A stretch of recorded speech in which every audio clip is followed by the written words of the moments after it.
Os pedidos de recuperação judicial por produtores rurais dispararam no ano passado. Conforme a safra de grãos avança e as dificuldades financeiras persistem, aumenta a chance desse cenário se repetir agora em 2024.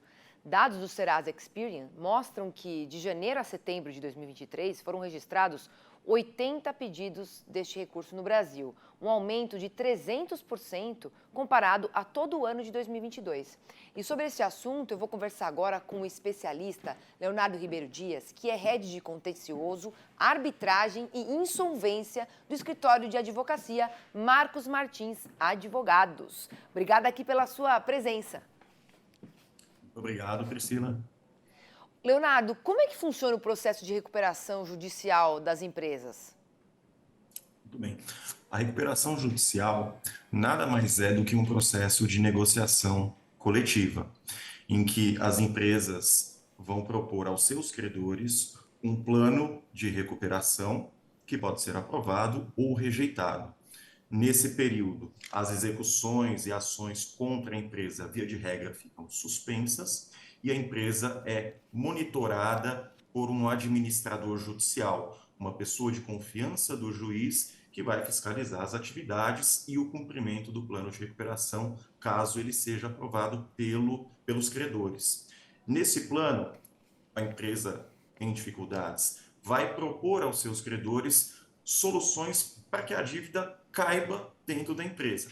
Essas soluções podem contemplar deságios, redução de taxa de juros, alongamento de prazos de pagamento, venda de ativos e assim por diante. Auxiliar o pagamento, então, dessas dívidas, né? Agora, levando em consideração essa pesquisa da Serasa Experian, o que se sabe sobre o perfil dos produtores que podem aí pedir recuperação judicial? O que leva esse pedido de recurso? Tanto para os produtores rurais como para qualquer atividade empresarial, a crise tem causas internas e externas. Como causas externas, podem ser variação de preços de commodities, problemas climáticos, aumento de taxa de juros, pandemia, quebra de safra e tantas outras. Só que se nós pensarmos que esses fatores atingem a todas as empresas, não faria sentido que só eles fossem responsáveis por uma crise. Então, também existem peculiaridades internas de cada empresa que influenciam na instalação da crise econômico-financeira, tais como alta alavancagem, dificuldade de negociação com credores, brigas societárias, problemas na administração, falta de organização interna e tantos outros que, conjugados, podem levar a essa situação de crise. Tá certo.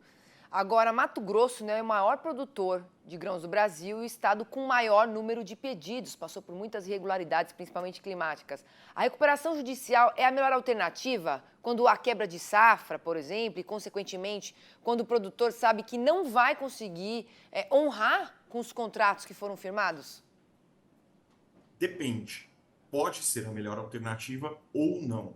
Tudo isso vai depender de um adequado diagnóstico da situação daquele devedor, porque se ele conseguir simplesmente reestruturar isso de uma maneira extrajudicial, ele vai conseguir fazer isso de uma maneira mais rápida, mais efetiva e sem ter toda a pecha de ser uma empresa em recuperação judicial e ter impactos como redução de crédito e tantos outros.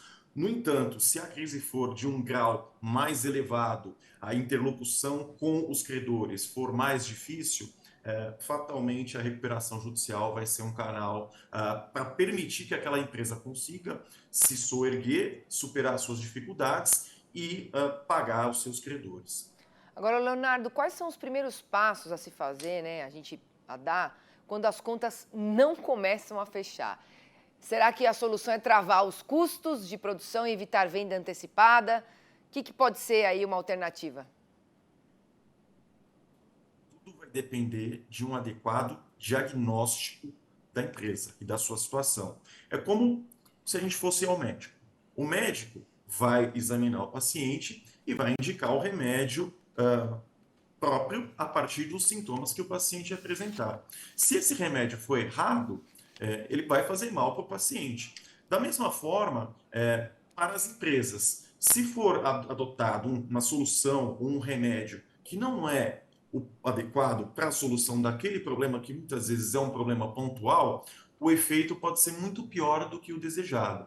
Então, é preciso que o devedor e o empresário seja muito bem assessorado, tanto por assessores financeiros como por especialistas legais na matéria, para que eles possam entender e fornecer para essa empresa qual é a melhor saída naquela situação específica. Se é travar custos de produção, se é renegociar com um ou mais credores pontualmente, ou se a situação é de tamanha dificuldade que, inevitavelmente, a empresa vai ter que pedir recuperação judicial. Mas o mais importante é que a empresa seja bem assessorada por bons especialistas que entendam da matéria e possam direcioná-la para o melhor caminho. Perfeito, e sempre que possível, né, fechar a torneira, né, diminuir custos, que é um genérico que funciona para todos os setores, né, Leonardo? Obrigada aqui pela sua participação, agradeço a disponibilidade e até uma próxima. Até a próxima, Priscila. Muito obrigado.